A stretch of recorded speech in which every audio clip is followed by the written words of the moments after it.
सभी को जय मसीह की। मैं आपका स्वागत करता हूं प्रभु यीशु के नाम अपने चैनल पर। देखिए आज हम इस वीडियो में क्या जानेंगे, आपने टाइटल में देखा होगा। आज हम इस वीडियो में जानेंगे कि एक सच्चे चेले की या सच्चे सेवक की हम पहचान कैसे कर सकते हैं। देखिए आज मैं उस वचन पे वीडियो बनाने जा रहा हूं जो वचन मेरे पास्टर जी ने मुझे बताया था, मेरी कलीसिया में बताया गया था। उसी वचन पे वीडियो बनेगी कि सच्चे चेला की या सच्चे सेवक की हम पहचान कैसे कर सकते हैं परमेश्वर के वचन के अनुसार, प्रभु यीशु मसीह के वचन के अनुसार। इसीलिए वीडियो को लास्ट तक देकर ध्यान से देखिए। देखिए आप वचन निकालिए, हम वचन पे चलते हैं। देखिए आप मत्ती अध्याय 10 के 16 को निकालिए। यहाँ पर प्रभु यीशु मसीह ने अपने चेलों को एक आज्ञा दी थी। प्रभु यीशु मसीह ने कहा चेलों को क्या कर रहा था। यीशु मसीह ने प्रचार के लिए, दूसरे लोगों को चेला बनाने के लिए प्रभु यीशु मसीह ने उन्हें आज्ञा दी, तुम लोग जाइए, ना तो झोली रखिए, ना अपने अपने पास पैसा रखिए, ना किसी वस्तु ले जाइए। तुम लोगों को जाकर अपने चेला बनाओ, उन्हें पिता पुत्र पवित्र आत्मा के नाम से बपतिस्मा दो और लोगों को प्रभु यीशु मसीह का चेला बनाओ। ऐसी आज्ञा प्रभु परमेश्वर ने दी थी। तब उन्हें बताया गया था कि तुम्हें कैसे लोगों के पास जाना है। प्रभु यीशु मसीह ने अपने चेलों को प्रभु यीशु मसीह ने अपने चेलों को, अपने सेवकों को, जो प्रभु यीशु मसीह के बारे चेले थे ना, उन्हें परमेश्वर ने, प्रभु यीशु मसीह ने प्रचार के लिए भेजा था लोगों के पास। जब उन्हें आज्ञा दी थी कि वो बातें आज मैं आपको बता रहा हूँ कि वो उन्हें क्या आज्ञा दी थी, यीशु मसीह ने क्या कहा था उन्हें कि तुम जाकर लोगों से यह बताना या कैसे लोगों के पास तुम्हें जाना है। आज हम यह पहचान कर सकते हैं जैसे इस वचन के अनुसार हम वचन को पढ़ते हैं। देखो मैं तुम्हें भेड़ों की तरह भेड़ियों के बीच में भेजता हूँ। यहाँ पर हमारे प्रभु यीशु मसीह ने साफ कह दिया था चेलों से कि मैं तुम्हें भेड़ों की तरह। भेड़ कैसी होती है?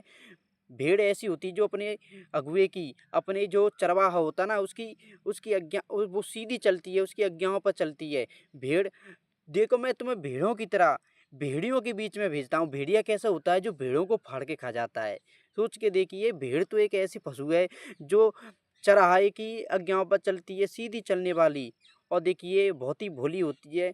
भेड़ किसी को मारती नहीं है, किसी को सताती नहीं है। परंतु भेड़िया होता है ना, वो बकरी भेड़ों को तो क्या कर जाता है? खा जाता है।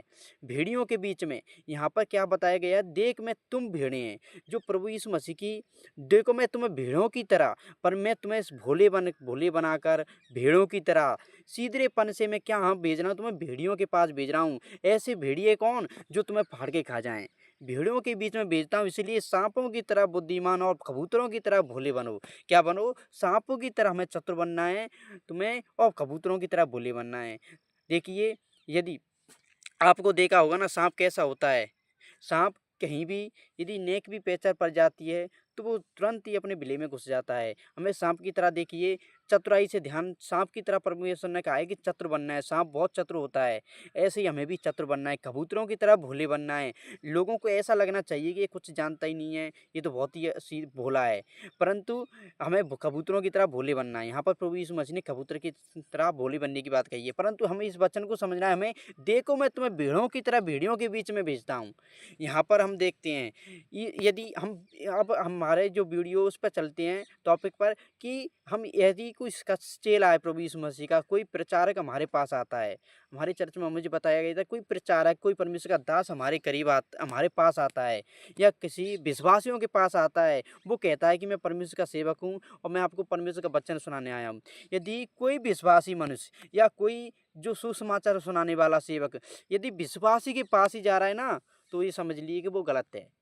यदि यहाँ पर परमेश्वर ने क्या कहा है, यदि कोई चेला है, परमेश्वर सुसमाचार सुनाने वाला है, वो विश्वासी को वचन सुनाने के लिए जा रहा है, वो उससे कह रहा है भी, किससे? विश्वासी से कह रहा है कि आप अपनी कलीसिया को छोड़कर मेरी कलीसिया में आ जाइए।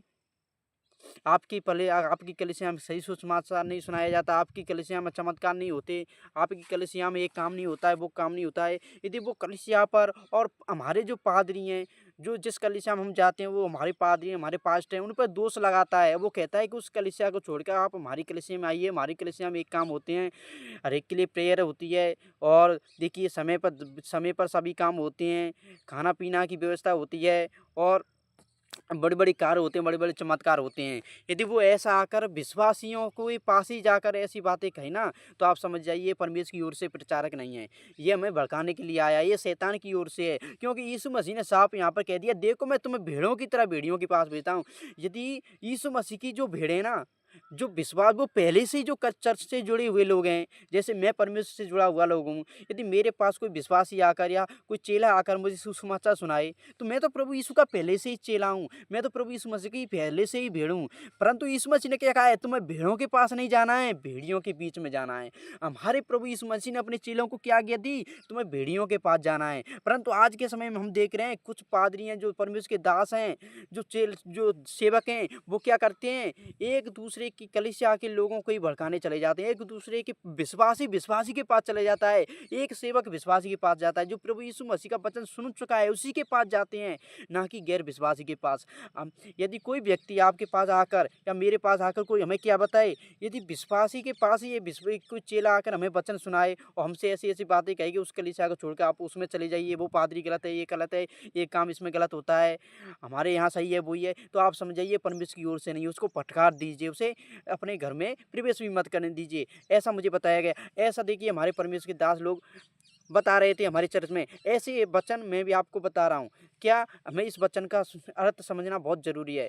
हमें क्या करना है, भेड़ियों की तरह क्या करना है, हमें भेड़ों की तरह भेड़ियों के पास जाना है। यदि जो भेड़े हैं ना, परमेश्वर की जो सेवक है, उसको क्या करना है, भेड़ियों के पास जाना है। जो विश्वासी नहीं है, जिनके पास परमेश्वर का वचन नहीं सुनाया गया है, उनके पास जाना है। जो यीशु मसीह का सच्चा सेवक होगा, सच्चा चेला होगा, वो किसके पास जाएगा, जो यीशु मसीह के नाम को जानता ही नहीं होगा, जो परमेश्वर के वचन को जानता ही नहीं होगा, उसके पास वो जाएगा, ना कि हम जैसों के पास जो पहले से विश्वासी है, पहले से किसी कलीसिया से जुड़ा है, पहले से किसी चर्च से जुड़ा है, पहले से किसी पास्टर से संपर्क है उसका, ऐसे के पास ही यदि कोई विश्वासी जाता है, कोई चेला जाता है यीशु मसीह का, वो कहता है कि मैं तुम्हें परमेश्वर का वचन सुनाऊंगा, यदि तो आप सोचिए वो चेला परमेश्वर की ओर से नहीं है, उसको फटकार दीजिए। क्योंकि देखिए परमेश्वर के वचन में साफ लिखा है, देखो मैं तुम्हें भेड़ों की तरह भेड़ियों के पास भेजता हूँ। यदि जो परमेश्वर का चेला सच्चा चेला होगा, सच्चा सेवक होगा, वो किसके पास जाएगा, भेड़ियों के पास जाएगा, ऐसे लोगों के पास जाएगा जिनके पास परमेश्वर का वचन पहुंचा ही नहीं है, ऐसे ऐसे व्यक्तियों के पास जाएगा जिन्होंने कभी यीशु मसीह का नाम सुना ही नहीं है, ऐसे व्यक्तियों के पास जाएगा जो लोग किसी कलीसिया से जुड़े ही नहीं हैं, कि जो लोग किसी परमेश्वर को जानते ही नहीं है, ऐसे लोगों के पास, जो भेड़ियों किसी किन के पास जाएगा, वो सच्चा चेला या सेवक होगा, वो भेड़ियों के पास जाएगा और उनके सामने उसे क्या करना होगा, अपनी चतुराई से काम लेना होगा। कबूतर की तरह भोला भी बनना पड़ेगा और सांप की तरह चतुर भी बनना पड़ेगा। जैसे सांप को पता चलता है कि ये मनुष्य मुझे मारने के लिए आ रहा है, मेरी हानि के लिए आ रहे हैं, तो वो तुरंत ही वहाँ से भाग निकलता है। ऐसे ही हमें भी बुद्धिमान बन के रहना है, हमें भी चतुराई से रहना है। यदि कोई हम पे क्रोध करे या हमें सताने या मारने के लिए आए, तो हमें वहाँ से निकल जाना है, यीशु मसीह की तरह। यीशु मसीह को आपने देखा ना, मंदिरों में प्रचार करते थे, परंतु जैसे ही उन्होंने पता पड़ता था कि लोग हम पे क्रोध करने वाले हैं, पत्थर फेंकने वाले हैं, तुरंत ही यीशु मसीह पीछे से निकल जाते थे। क्या करते थे, पीछे से निकल जाते थे। और देखिए, और ऐसे ही हमें भी, यदि हमें भी कोई सताने वाला आए, तो हमें भी निकल जाना है सांप की तरह। सांप भी देखिए अच्छे की निकल जाता है, किसी को पता नहीं चलता है सांप किस प्रकार निकल गया, परंतु हमें कबूतरों की तरह भोला। जब हमें वचन सुनाए, हमें परमेश्वर का वचन कहता है, तू अपने विरोधियों को नम्रता से समझा, क्या जाने परमेश्वर ने मन फिराने का अवसर दे, क्या जाने परमेश्वर ने मन फिराने की आत्मा दे, मन फिराने की आत्मा दे। परमेश्वर हमें कबूतरों की तरह भोले बन के क्या करना है, प्रभु का वचन सुनाना है लोगों को। ओके, आप इस वीडियो को समझे हो तो लाइक करें, शेयर करें, सभी विश्वासियों तक इस बात को पहुंचा दीजिए, क्योंकि कोई भी मनुष्य ऐसा ना हो कि अपनी कलीसिया को छोड़कर दूसरी कलीसिया में भटक जाए। क्योंकि मैं भी ऐसा ही हो गया था, इस समय पर मैं भी एक कलीसिया को छोड़कर दूसरी कलीसिया में चला गया था, परंतु परमेश्वर ने मुझे बता दिया कि हमें अपनी कलीसिया को नहीं छोड़ना है। देखिए, जो सच्चा हमारा सेवक होता है, जो चरवाहा होता है, जिस कलीसिया से हम जुड़े हैं, उसी कलीसिया में हमें रहना है। हमें परमेश्वर की हिंदी बाइबल में बहुत सारे वचन दिए गए हैं। मैं आपको बता दूं, यदि आप जिस कलीसिया से जुड़े हैं, यदि आपको लगता है कि मेरी कलीसिया गलत है, तो आप परमेश्वर की बाइबल को पढ़िए ज़्यादा से ज़्यादा, उसमें वचनों को देखिए कि हमारे अगुए में, हमारे पादरी में, हमारे सेवक में हमारी कैसे गुण होने चाहिए, कैसी योग्यता होनी चाहिए, सब कुछ आप उसमें देख सकते हैं। मेरी भी एक वीडियो बनी हुई है कि अपने अगुए में कैसे गुण होने चाहिए, उस वीडियो को भी देख लीजिए। देखिए, यीशु मसीह की तरह हमारा अगुआ भी होना चाहिए, जो किसी की गाली सुन के गाली नहीं देता हो। यीशु मसीह ने देख के, यीशु मसीह के जीवन को आप पढ़ लीजिए, आपको सब कुछ मालूम हो जाएगा। आप ऐसा ना करें कि किसी के बहकावे में आप कर अपनी कलीसिया को ना छोड़ें, या ऐसा भी ना करें मेरे कारण भी ना। ऐसे मैंने तो क्या किया था, मेरी कलीसिया बहुत दूर थी और मैं बहुत दूर की कलीसिया में जाता था, और मेरा घर बहुत दूर था उससे। मुझे मिल गई थी लगती कलीसिया, मेरे पास में ही वहाँ पर मैं चला जाता था। परंतु हमें ऐसा नहीं करना है। हमें पहले अपनी कलीसिया चाहे कितनी भी दूर हो, ऐसे इस कारण से या दूरी के कारण या किराए के कारण या हमें अपने समय के कारण कलीसिया को नहीं छोड़ना है। दोस्तों वीडियो को ज़्यादा से ज़्यादा शेयर करें, लाइक करें। दोस्तों आमीन।